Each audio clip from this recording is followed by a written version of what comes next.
Hi everyone. Today we're going to be talking about Mycoplasma genitalium, also known as M.gen.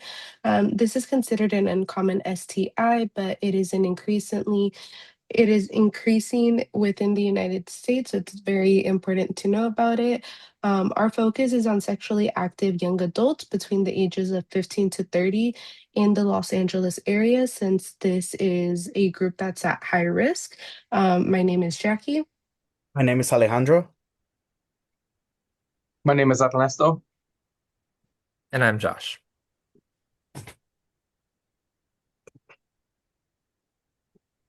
So this is a brief overview of our table of contents. Within this presentation, we will be going over sexually bacterial infections, what M.gen is, the symptoms associated with it, the public health impact of M.gen, the epidemiology behind M.gen, risk behaviors, co-infections, treatments such as antibiotics, the diagnosis and treatment process, as well as other precautions, and then suggestions for intervention, as well as backing this with theory and then tailoring it for the population. And then we'll be concluding with an overview of everything we presented.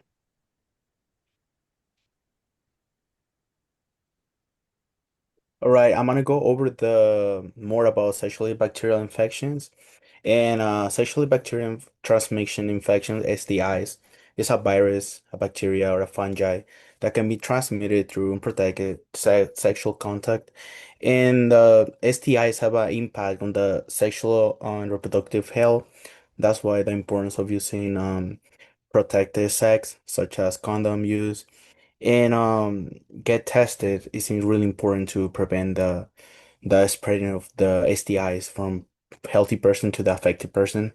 STIs can be symptomatic, which many individuals don't know, like they have the bacteria, like STI bacteria, and they can infect the healthy persons, and this can lead to unaware of the infection and can be transmitted easily. Next. More about like sexually bacterial infections. Millions of new STIs infections occur in the United States yearly. Even though we have like technology and more protective resources, many people don't know exactly the way and the correct way to use the condom. STIs have an impact on sexual and reproductive health, as I mentioned in the last slide, and this can increase the risk of developing HIV because many STIs have a co-infection and can increase the risk of developing one more severe or different STIs at the same time. There are more than 30 different STIs known to be transmitted through vaginal, anal, and oral sex. And this is a public health concern because with many STIs, many people don't know exactly if they have the bacteria. They are asymptomatic, so it makes people put people at risk. Next. Okay, what is Mycoplasma genitalium? Mycoplasma genitalium is a sexually transmitted infection transmitted through vaginal and anal sex. And even though many people don't know exactly what is this STI, it's really common in the United States. And the name of these STIs is related to the bacteria that causes the M.gen. And as I mentioned, M.gen is sexually transmitted infection affecting women and men that can be treated with antibiotics. And one of the concerns that many people face right now is that many infections are becoming um, more severe, and they can be treated with antibiotics, but antibiotics resistant can be a issue. M.gen can infect the cervix inside the penis and the rectum, and symptoms can appear later, so that put people in risk for the treatment. And M.gen is a contagious sexual transmitted infection that has smaller cells than most bacteria, making the infection to grow slow. And that's the one key that make Mycoplasma genitalium so dangerous, so and unaware that people have the STIs.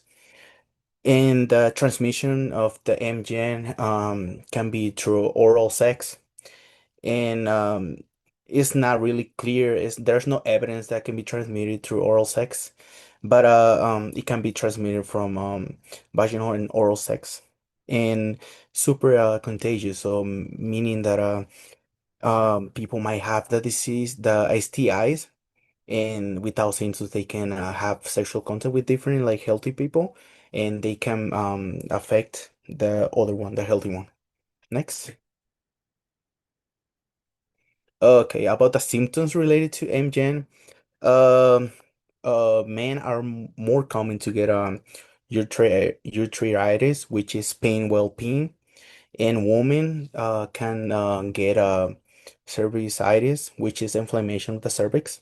Those are the most common symptoms or presence between men and women. And individuals with MGen in general don't have any symptoms. That makes as many STIs can be a issue because they don't even know they have the STIs. One of the more severe symptoms in the more latency station is vaginal discharge, burning sensation when peeing, and discharge from the penis. And this is more related to men when they have to use the bathroom, and the symptoms can appear later. And another symptoms of the STI can be helpful, such unusual sore, smelly discharge, burning when peeing, bleeding after sex, and bleeding between periods. These symptoms or signs can be present later, and most of the time when people start notice those symptoms, um, can be uh, late to know about it, but there's treatment for the MGen. And on the right side, there's like a information picture, like telling you like where's the cervicitis, the pelvic inflammatory disease for women, and like many STIs, it can if they're not treated right away or in that amount of time, it can lead to female infertility, and that can cause many reproductive health problems in the future. Next.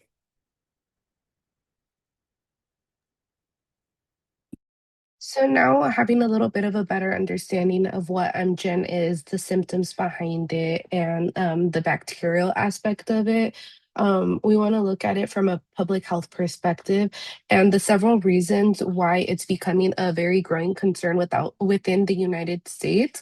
Um, First, to start off, there's a large proportion of the infections that are asymptomatic, meaning many people don't even know that they're infected, as Alejandro mentioned.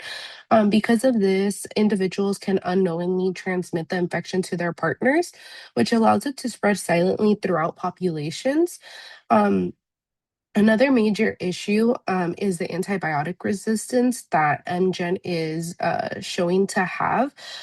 Research has shown that MGen has developed significant resistance to commonly used antibiotics, especially macrolides like azithromycin.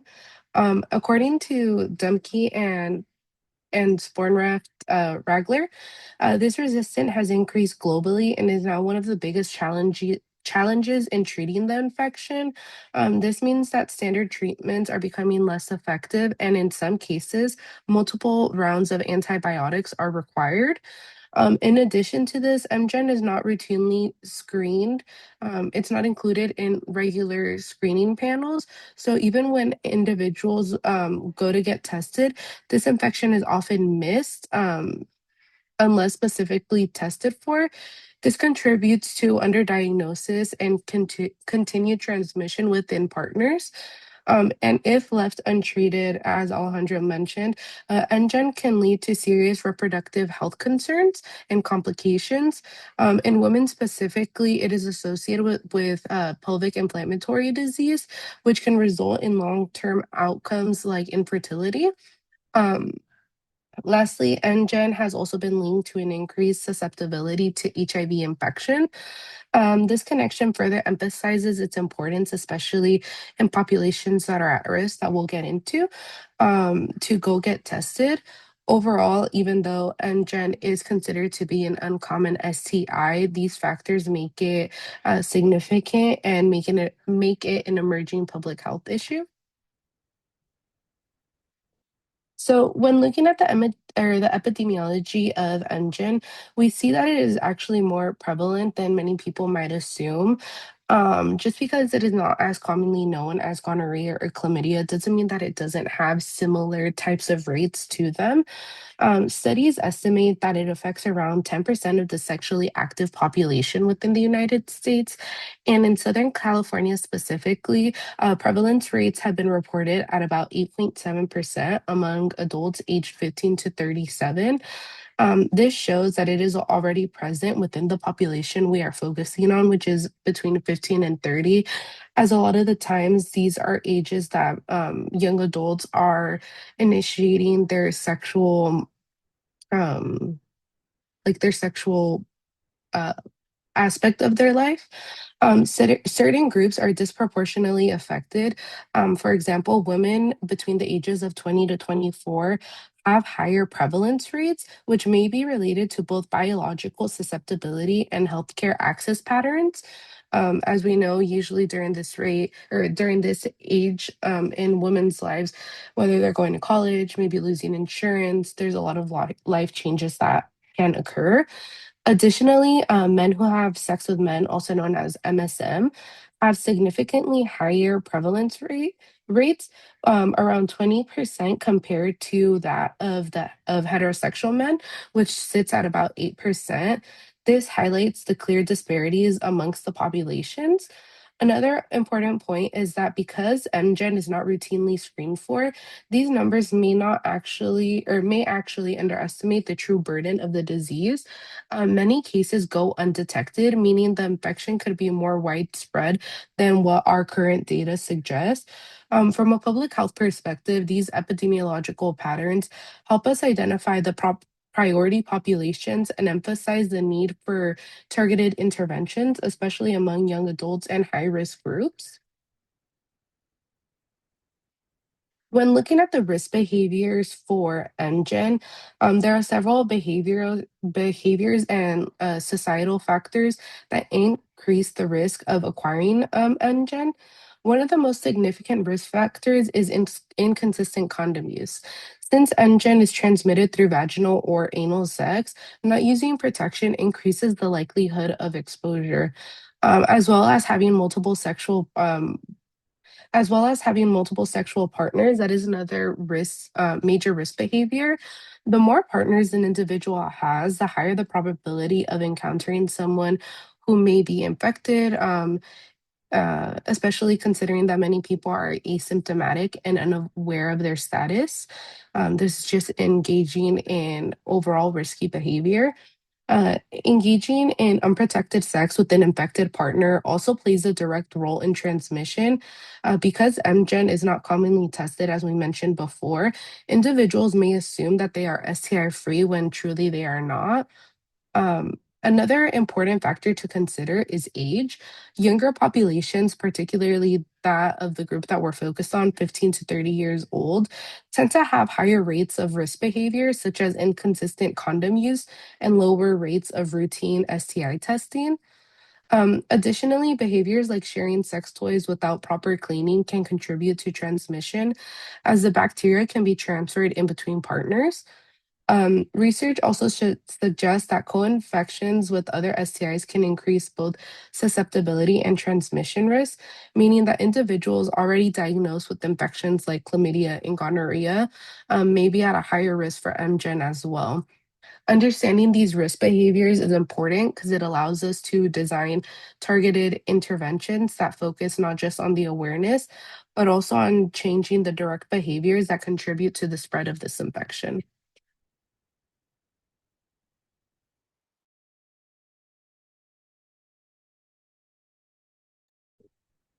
A common co-infection reported with M.gen, specifically with females, is chlamydia trachomatis. This is because they share the same transmission route, which is anal and vaginal. Chlamydia, HIV, and gonorrhea increase the transmission risk for M.gen. And then, furthermore, when co-infections with chlamydia, HIV, and or gonorrhea, people with M.gen have a higher chance of experiencing symptoms, such as previously stated, which could be discharge, or for when it comes to men is as well, like possibly more increase of UTIs. Urogenital M.gen is heavily associated with a higher risk of HIV co-infections in men and women. This is why a 2016 study revealed that African women were twice as more likely to acquire HIV when infected with M.gen. Next, please. Uh, treating M.gen can be difficult, primarily because it is asymptomatic and many people do not understand or not know that they have it. And also because more than one antibiotic might typically be necessary, and also for the fact that many many STIs are becoming antibacterial resistant, antibiotic resistant. Next. These are the three main antibiotics used to treat M.gen, which are deoxycline, azithromycin, and moxifloxacin. The increase in resistance to antibiotics such as azithromycin has increased drastically. Resistance is attributed to lack of treatment strategies, co-infection rates with HIV, and improper use of antibiotics. So the thing is, with typically with a lot of people, is they think they can just take it the first day, antibiotics the first day, and then they'll be okay. Or they'll sometimes forget to take their late night dose, or even towards the end of their treatment, they're supposed to continue taking the pills. However, some of them sometimes forget to, and this could be a main reason as to why and STIs become antibiotic resistant, such as M.gen. Next, please. Currently, the FDA has cleared the nucleic acid amplification test to test for M.gen. Once diagnosed, the first step of treatment can be administered. However, this process can be very complex. So in order to begin in order to begin RPT therapy, you would need 100 milligrams of deoxycycline therapy is prescribed orally for 7 days, 2 times a day. And before this RPT treatment can begin, microlids resistant therapy is required in order to attack a specific M.gen strain. The next steps are, after deoxycycline and microlids resistant testing and the resistant treatment process, which has 90% cure rate, it can begin. And so this basically, this graph over here on the right describes the different ways as to the treatment process is undergoed. We see that pregnant women, unfortunately, have a lower chance of success rate, considering that one of the antibiotics is M.gen resistant.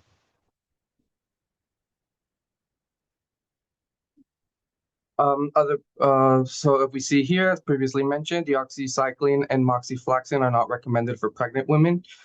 Risks between pregnancy and M.gen have not been fully tested. Regimen for pregnant women would be 1 gram of dosage of azithromycin for 4 days consecutively, although failure for treatment is very likely.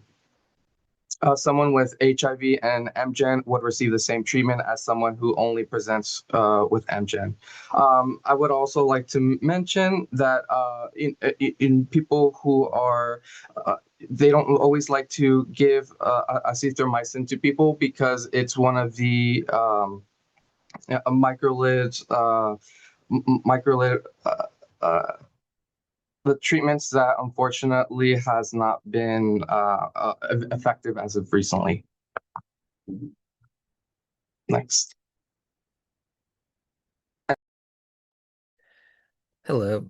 So next we're going to talk about suggestions for theory-based intervention so that anyone who wants to conduct an intervention for our populations of young adults, sexually active, who are ages 15 to 30, women and men who have sex with women, these interventions would be the most effective to increase behaviors that ultimately reduce the incidence and prevalence of M.gen. Next. Okay, so this is an overview of all the steps that someone should take or any organization should take when they're developing an intervention.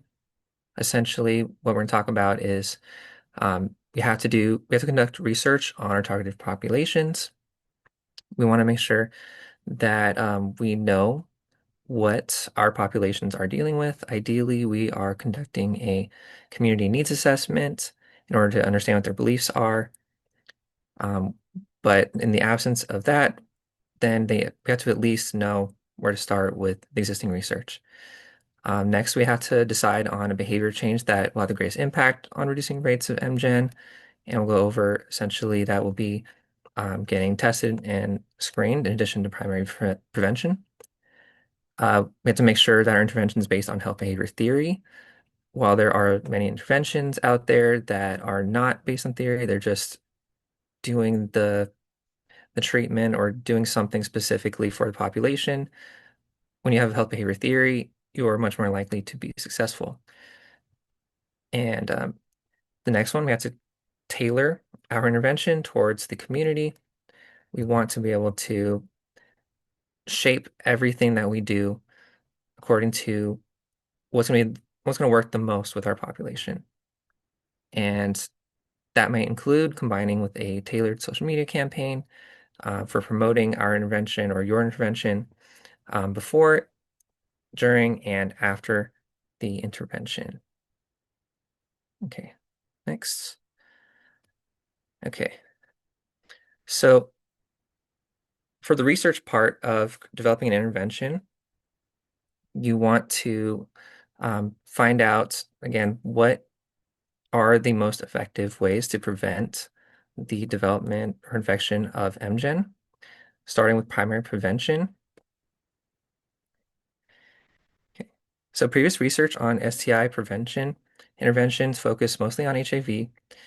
Um, the the the STIs that are not as curable or treatable, and most of them focus on condom use and education to prevent the development of STIs, which is useful for all preventions of STIs, such as chlamydia, gonorrhea, all the other ones that we mentioned.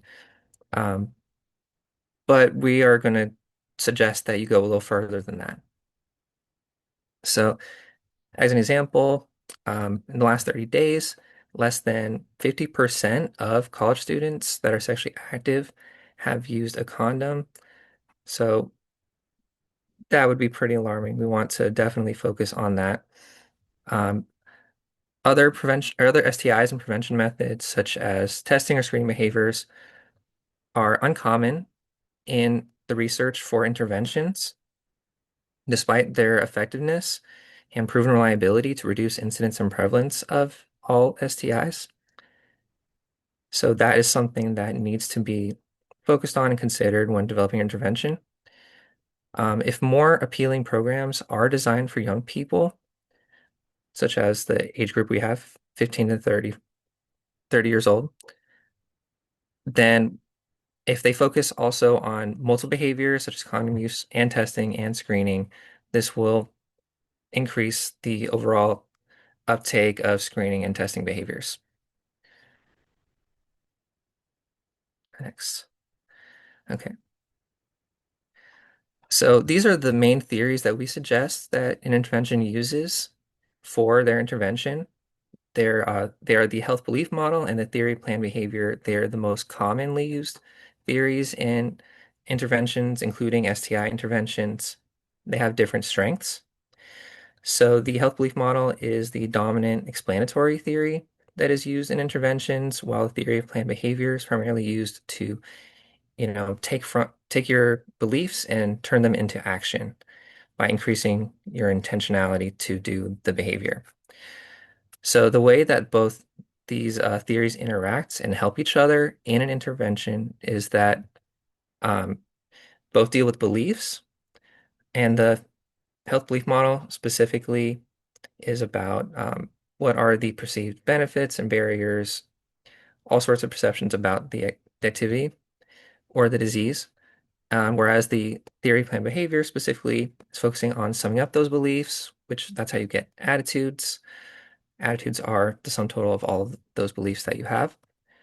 And then the connection with beliefs and attitudes is the subjective norms of your population that you're working with.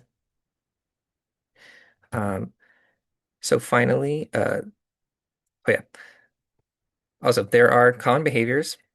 So the subjective norms are the common behaviors of a population which impact other constructs in health behavior in the health belief model, in that they are correlated with beliefs about people's individually perceived susceptibility to disease, um, the severity of that disease, so they know why they should care. It also deals with perceived barriers, so anything that's to deal with like why they can't or they believe they can't, even if they tried to do the behavior that results in less infection. And then we also have to emphasize the perceived benefits and the cues to action. And there's also finding there's perceived behavioral control, which in the theory of planned behavior is how easy someone thinks that behavior is once they have the intention to do that behavior, which is particularly helpful because it helps to instruct the development of action plans. So basically, to sum up these theories, we want our population to have positive attitudes about the the behaviors that will decrease the infection rates of incidence and prevalence. And we want to make sure that they know it's easy. So wearing condoms is easy, getting tested and screened is easy, and they are able to do that. And they're able to then develop a plan of action. And we provide the cues to action where they will be um, spurred to then get started. Next. Yeah, so to sum up also, these are the specific constructs so that you know that when you're using one model and another model, you are able to just see, okay, this one's this one's that. So I believe I covered all of those. Self-efficacy is your belief in being able to do the behavior. Next. Okay, so finally, um, we need to tailor our intervention to a population. So if you're developing intervention, the first thing you need to think about is the location of the intervention. So you need to reach um, our population of young adults, women, men who have sex with men, um, age 15 to 30 in Los Angeles. So you're going to be going to where those people are. Ideally, you've done the research and you know, um, but in general, those will be on social media. That'll be the easiest way to find our population. They'll be on college campuses, and they're also going to be in community centers if they don't go to college. And there are other places, but we can increase, the likelihood of people going to our intervention through social media and through marketing. So the second thing, we really want to make it fun. So because it's such a young demographic, we don't want to be, for lack of a better word, we don't want to be boring. We don't want to make them not care because we're not making it relevant to them. So we have to organize activities that this population enjoys. As you said, it is possible to make interventions that appeal to a wider demographic. Um, in general, some ideas might be that you can throw some kind of a party, for your campus. So you may be able to also have required that in order to go to this party, for example, you may have to participate in workshops. In the workshops, we will, or you can explain common symptoms, and uh, the facts that we discussed previously about how STIs like M.gen are often asymptomatic. Um, we'll be using all of the constructs that we mentioned earlier to explain the benefits, barriers, and why people should care, for example, through perceived susceptibility and severity. When done at the workshop, other ideas that you can incentivize participation through prizes. You can have, you can have merch, and you can have challenges. These challenges can boost your self-efficacy in being able to, for example, put on a condom, or you can make them related somehow to getting tested or to getting screened. And other ideas, you may provide um, brochures so that when the population or the participants are done with your intervention and they've had some fun, you provided value to them, they will be able to have the information and take that with them. They'll also have cues to action, which will ideally emphasize local resources, such as free condoms and low-cost testing. All right, and yes, okay, that is it.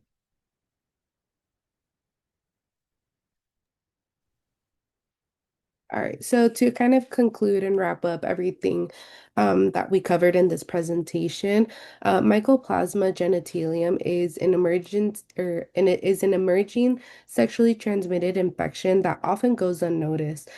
Yet, as we have learned through this presentation, it can have significant consequences for both individuals and public health.